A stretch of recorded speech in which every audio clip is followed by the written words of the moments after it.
The Wild Indians of Andros Island, Black Seminole Legacy in the Bahamas by Rosalind Howard, University of Central Florida. Abstract. Andros Island, Bahamas, served as a refuge for freedom-seeking black Seminoles who escaped from Florida. They began landing secretly on the island in 1821 after the British in Nassau reneged on their promise to help the Seminole Indians and black Seminoles fight against white aggressors in Florida. While conducting research on Andros Islands in 1937, anthropologist John Goggin met Felix McNeil, a descendant of the Florida black Seminole refugees. Let me get that. Okay, nothing came up but this article about it. So we'll keep going. Anthropologist, supposedly so-called, John Goggin met Felix McNeil, Irish last name, but we're talking about a Hebrew Israelite, a descendant of the Florida black Seminole refugees. His encounters with McNeil, the Hebrew Israelite, and other Hebrew Israelites led Goggin to conclude that he had positively identified the legendary Wild Indians of Andros Island as descendants of the Florida black Seminoles. The majority of residents in the present-day settlement of Red Bays on Andros Island are descended from those original exiles from Florida. This article provides an ethnohistorical, a historical study on ethnology, perspective of the Hebrew Seminole legacy in Florida and the Bahamas that focuses on the oral history and lives of Felix McNeil, the Israelite, and other Israelite descendants.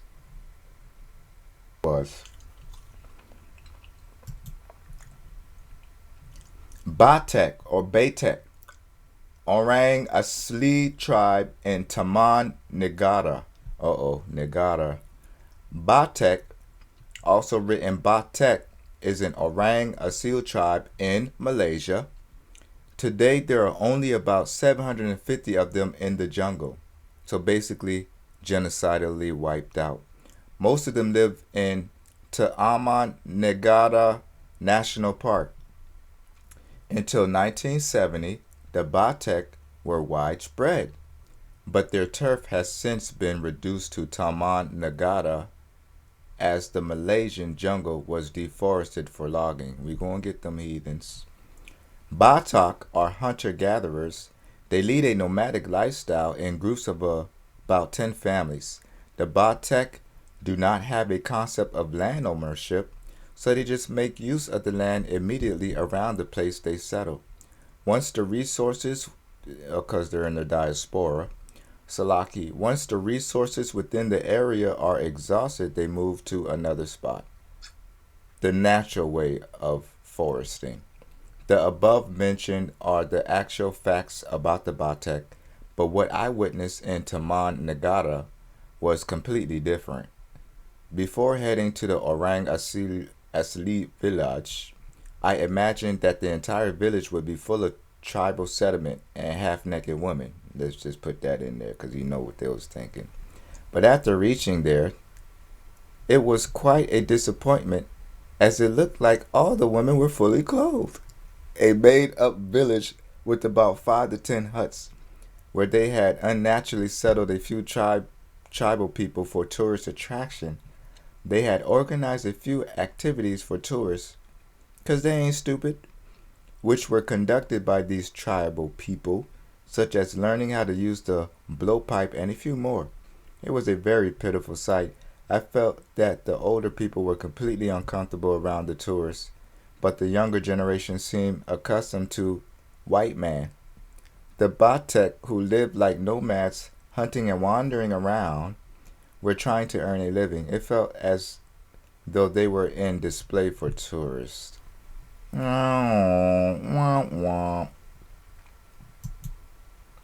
General introduction to Qin Dynasty. Qin Dynasty was the first unified multinational and power centralized state in the Chinese history because of Negro. It lasted from 221 BC to 207 BC. although surviving only 15 years, but the name forever. The dynasty held an important role in Chinese history, and it exerted great. I'm gonna speak like that for the rest of you said 15 years. I'm gonna scratch it out. Xinhuang history, and it exerted great influence on the following dynasties. Only two emperors, Yingzheng, Emperor Qin Shi Huang, where the name China comes from, the first emperor in the Qin Shi Huang history, and Emperor Hu Hai ever ruled the state, which was finally overthrown by the People's Uprising, because they're heathens, was the ruling Qin Shi Huangese dynasty between 221 and 206 BC. Whatever. The Qin Shi Huang state derived its name from the heartland of Qin in modern-day Shanghai. The Qin strength had been consolidated by Lord Shangyang during the Warring States period, important key event, in the 4th century BC. In the early 3rd century, getting to 299 and down, the Qin accomplished a series of swift conquests. The state subjugated the Chu, remnants of the Zhao dynasty, some bastards, heathen bastards of the East, and various other states to gain undisputed control of Qin. During its reign over Qin, the Qin dynasty enjoyed increased trade, agriculture, and military security because of Negro. This was due to the abolition of landowning lords to whom peasants had formerly held allegiance.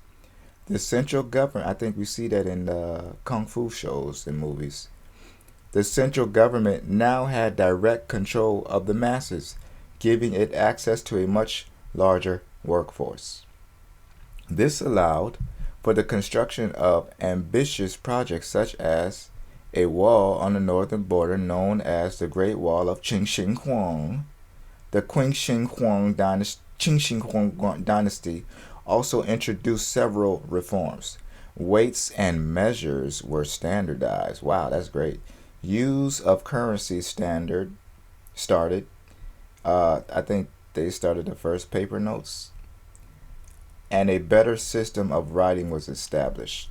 An attempt to purge all traces of the old dynasties led to the infamous burning of books and burying of scholars incident, which has been criticized greatly by subsequent scholars. The Qin military was also revolutionary in that the terracotta soldiers, it used the most recently developed weaponry, transportation tactics, probably from Israel, though the government was heavily handed and bureaucratic. Section 140, the Yahudim that remained in Persia after the time of Cyrus. So this is very interesting. There was a small remnant that returned to Jerusalem. The rest stayed in America. They didn't want to leave America. A Yahudim maiden made queen, 479 to 8 BC. The premiership given to Amalekite, before whom the cousin of the new queen refuses to prostrate himself. Haman seeks the destruction of all the Yahudim, procures a decree to that effect. Consternation of the Yahudim. Why are they using words that they don't even, when you ask them, hey, you want to go study this word? These are heathens. They create things for their own lives. They don't care about what they're creating. You'll tell them, hey, what's the meaning of consternation?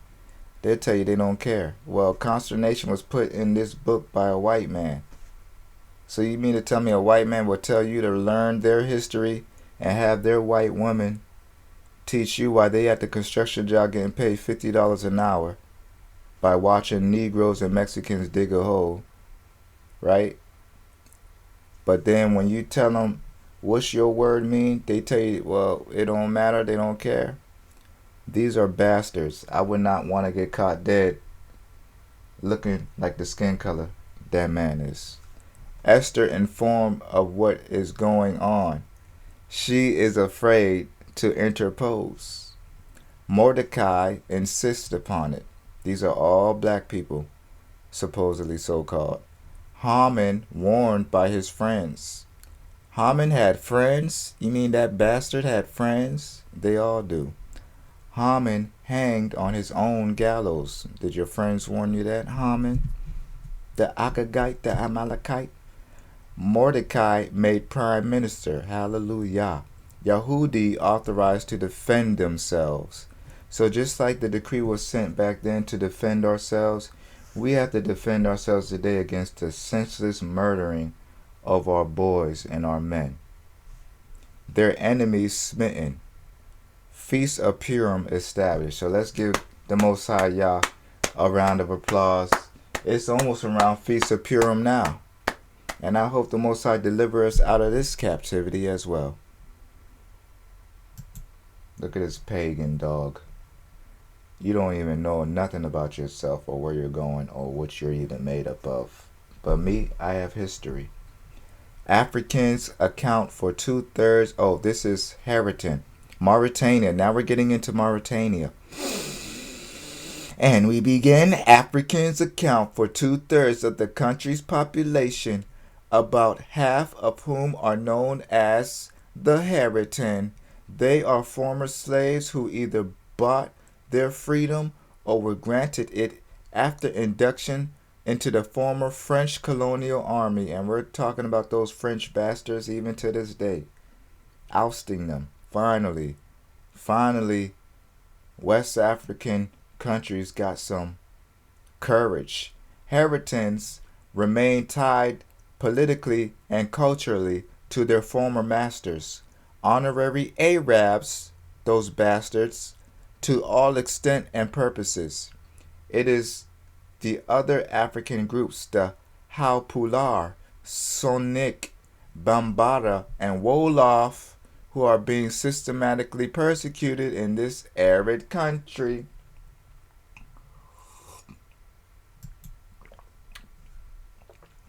Right by Mali, it's in the main desert. Nobody wants to live. These are all the nations. And then the slave trade was down here, so they raped Africa. And nobody wants to go to South Africa. That's where the real Africans are. That's where the real Cushites and Libyanites and Sudanese and Montezariamites at. Montezarium or Mitzrayim. Alexandria, made by a Greek. Cairo, Israel, Jordan. They all over your land, Hebrew. They done split your thing. This is all you. They all over your, and you in the middle of everything. The best place to be. And God did that to Africa. He did that himself. He did that to Israel. All is supposed to be green, and all that's going to be desert. All that's going to be desert. The Moors constitute almost 3/4 of the population. How come the Moors don't be talking about that in Egyptology today? About 1/3 of them self-identify as Bidan, translated literally as white, which indicates individuals of Arab and Amazigh Berber descent. The remainder of the Moorish population has Sudanic African origins and is collectively known as Hereton.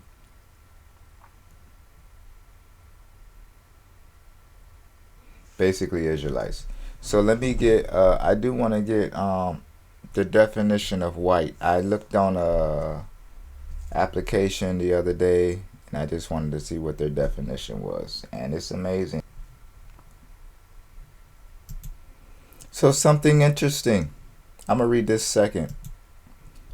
The 2020 census was the first to allow respondents to identify themselves as coming from a Middle Eastern or North African country, because them white boys down there waking up to realize they Arab and white, otherwise known as MENA, Middle Eastern, North African.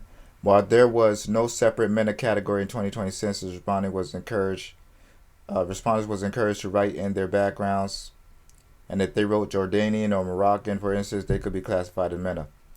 The result comes as the Biden administration, well, let's just say the presidency, because we're not separating here, contemplates updating. They never did that when I was growing up. Updating the nation's racial and ethnic categories for the first time since 1997. Right now, Middle Eastern North African residents are classified as white, duh, but they would have their own category to confuse people. The process also would combine the race and ethnic origin questions into a single query because some advocates are for the devil and they want to confuse people. The Bureau's American Community Survey previously asked a question about ancestry from which Middle Eastern North African figures could be inferred. The two largest groups of people who identified as Middle Eastern or North African, basically Arab, either alone or in combination with another group, were Lebanese in the Promised Land, with more than 685,000 displaced refugees, might as well call them that now, and Iranian, Indo-European, with more than 586,000 people. See, all that mixing y'all been doing for the last 3,000 years done got you all confused. Now you don't know what to damn call yourself. That's what you get. Talking about, oh, let's go to Rome. It's not Etruscan Rome. It's not the Roman Republic.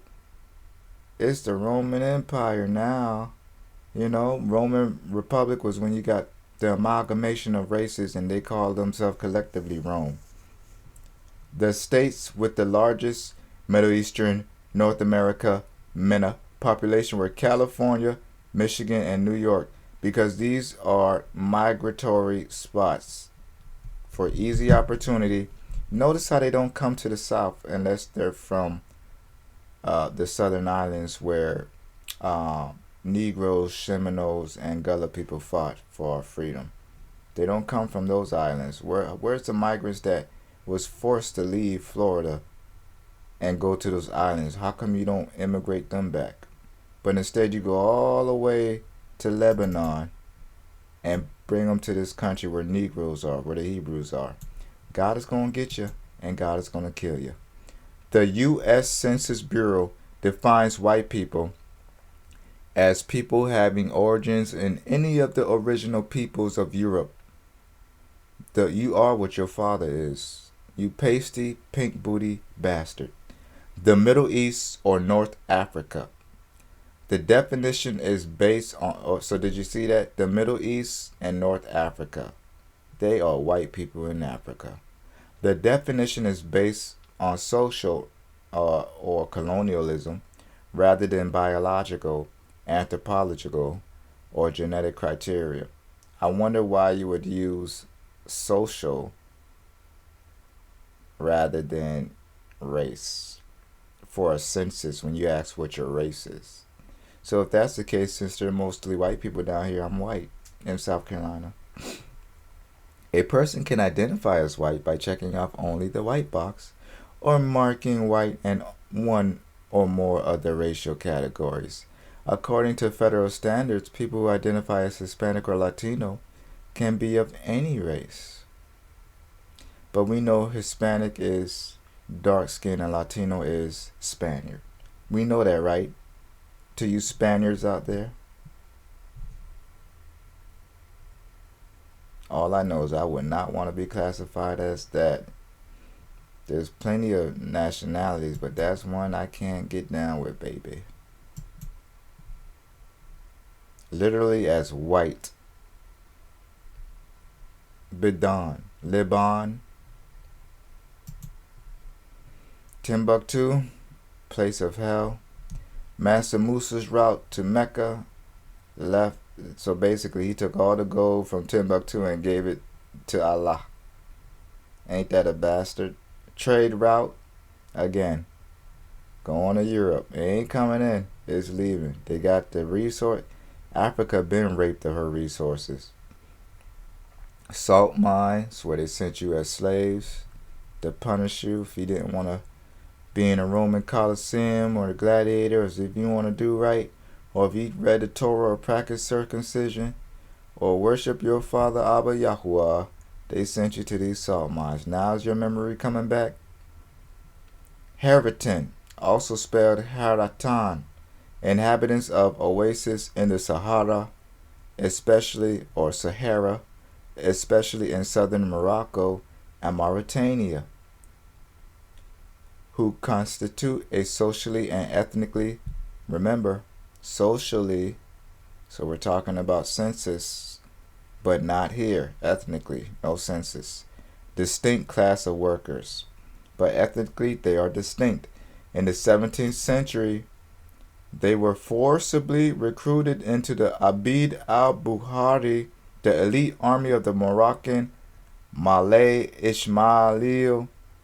In modern times, they are in effect serfs tied to the land, no longer slaves, as they originally are presumed to have been, but without the privileges of freed men. Many Haritan work in the palm groves, 70 palm trees, or as herdsmen in the south, like Joseph. Those who can migrate north are often employed in menial jobs attached to the soil, like McDonald's and warehouse and driving Amazon truck. And you better learn how to drive a forklift, or you're only getting paid $10 an hour. And if you say anything about it being slavery, they will call the police on you and get you shot in the back, because you're not supposed to speak up as a slave.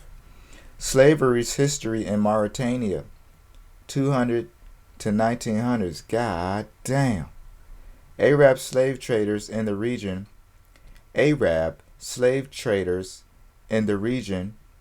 that would become Mauritania captured darker, melanated skinned people from sub-Saharan Africa and forced them to work without pay.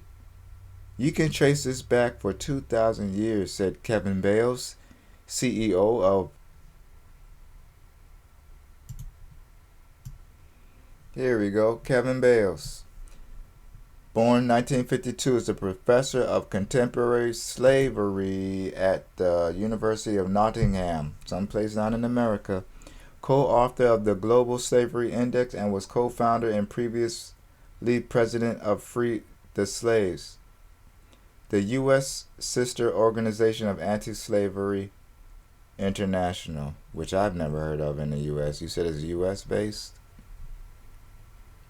It said U.S. sister.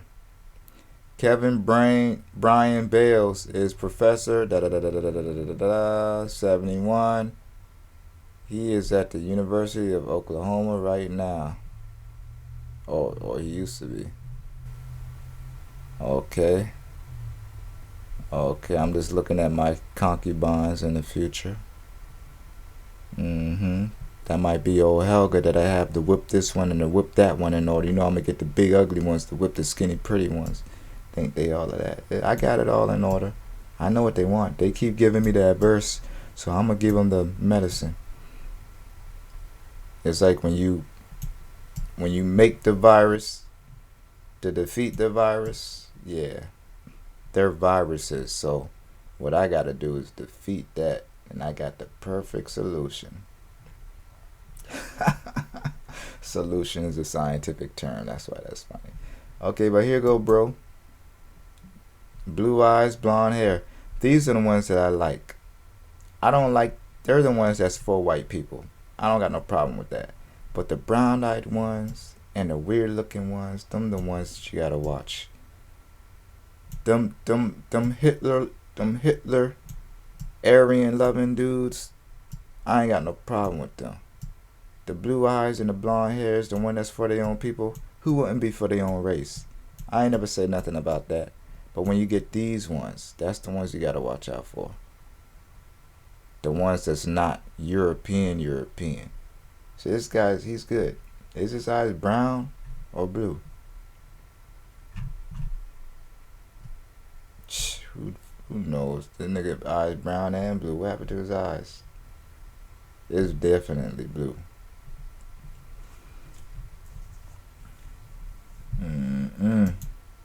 Just noticing things. 1905, fast forward. The colonial French bastards administration declared an end to slavery, which is a lie, in Mauritania. The abolition, the abolish, the abolition, the abolition never takes hold. However, in part because of the vastness of the country. It wasn't trying. Mauritania, they just wanted the gold. Mauritania by the numbers. So when it comes to slavery, when it comes to terrorists, right? People actually fighting with arms, they want to go in there and stop that and stay there for 3 years for a coup. But when it comes to slavery, because it's so wide, nationwide slavery, can't stop that. Slavery population 3.4 million. Percentage living in slavery 10 to 20%. That's like 2 million. Enslaved population 342, 680,000, I guess. Barely a million. Years slavery was abolished 1981, but that's a damn lie. Years slavery became a crime 2007 because they were still doing it in 2005 when I graduated high school, which was 15 years ago. Convictions against slave owners, 1 out of 680,000. So he probably had like 80,000 slaves and like 20,000 died. That's the only way they were convicted, because you're worth nothing to them. I want you to know that. You get mad at me for saying it. I'm better than you anyway for knowing about it. And God is going to reward me because I'm not no dummy. Politics, government, republic, currently under military rule, legal system, mix of Islamic and French civil law, not their own. President Mohammed Ould Abed Aziz. Why are all these people Arab? That's the weirdest thing to me about Africa. They got everything, give all the zoo animals away, and don't charge these Europeans for when babies of animals are being born in a zoo, because that's money too. And taking it from a natural habitat, it's not even supposed to be in that location. Animal is sad and get sick. And you got our people over there calling us this and that, but you got them niggas speaking French and Arab praying to Allah, and this is a powerful African country supposedly with all this gold. Where is Timbuktu at? That kind of looks like Mauritania.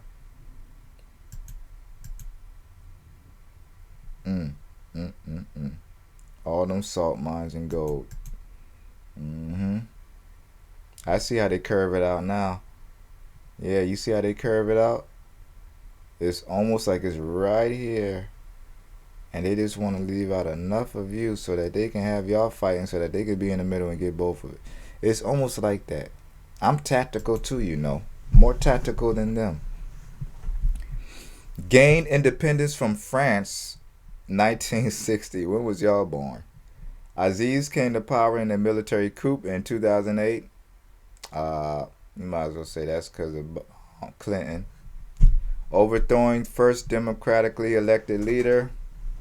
Aziz was elected in 2009 as a way to validate his rule. It's all, God said these heathens have kings and set up kings. We don't do that. Racism, slavery, and Now let's see what racism is, because I've been hearing a lot about it since George Floyd, the martyr. Slavery in Mauritania is not entirely based on race, but lighter-skinned people historically have owned people with darker skin. And racism in the country is rampant, according to local analysts. Ass backward. Excuse my French. Maybe I was born in Mauritania. Mauritanians live by a rigid caste system, meaning a racial system biased based off of race, a social system based off of race, education based off of race, and jobs based off of race, with the slave class at the bottom.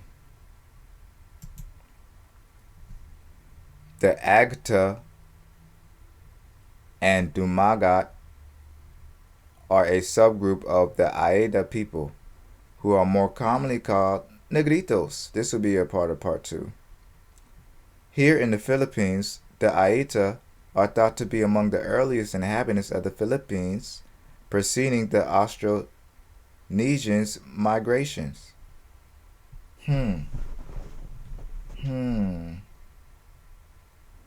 Filipinos not supposed to be in our land. The 𝚑𝚑𝚎 are a subgroup of the 𝚑𝚬 people, who are more commonly called negritos here in the Philippines. So the next time you talk to a Filipino person and they acting all big and bad and proud of their minuscule upbringings, ask them, where the 𝚑𝚬 people at? What about the negritos? You ain't told me that my people over there, you bastard. The 𝚑𝚬 are thought to be among the earliest inhabitants of the Philippines. Preceding the Austronesian migration, the 𝚑𝚬 people live mostly in the mountains or forests, while the 𝚑𝚘𝚎 live close to the shore, although they frequently migrate to either location as they are still semi-nomadic people, and we're about to get that. And you will see the shores, so this will be the, what did they say, 𝚑𝚘𝚎. I know the 𝚑𝚬 and the 𝚑𝚬, so these are the 𝚑𝚬s. 𝚑𝚬s, tall place, 𝚑𝚬. Remember how volcanoes are formed in the ocean. So this is the height of the land, 𝚑𝚬. And this is, what do you call it? What does it start with? 𝚑𝚘𝚎. 𝚑𝚘𝚎s, the 𝚑𝚘𝚎s, the 𝚑𝚬, the 𝚑𝚬, the 𝚑𝚬, 𝚑𝚘𝚎, 𝚑𝚬. Negroes. We gotta do, these crackers know all of these words, It'll behoove you to study some of these, because they telling you stuff means slave and light skin and little niggas and all of that. Somalians, where the Tongans at? Where my baby girl at? Let me get the Tongans. And when I was in the military, 20 years old, and first time I left South Carolina, didn't know nothing about leaving the South. Gang banging like a mofo. So I go out there to the West Coast, not knowing nothing but the Negro life in the South, ready to smash on anybody. And I meet all these people that love niggas. And one that really wanted to date me, I only dated black women, white woman. She was Tongan. First ever outside girlfriend of my race, a Tongan. Now, Tagalog, they speak Tagalog. Now, mind you,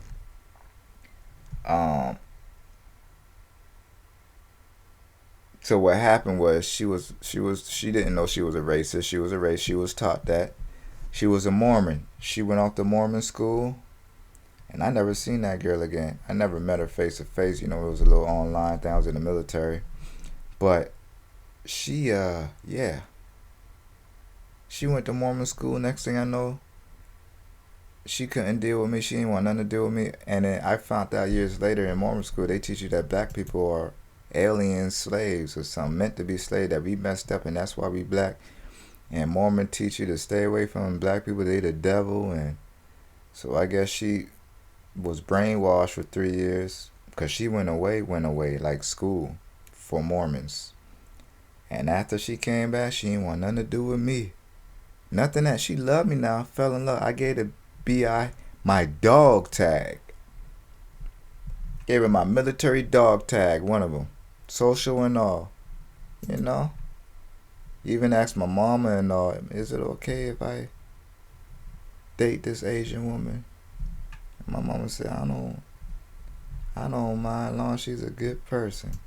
Something like that she said. She said the right thing. Trust me.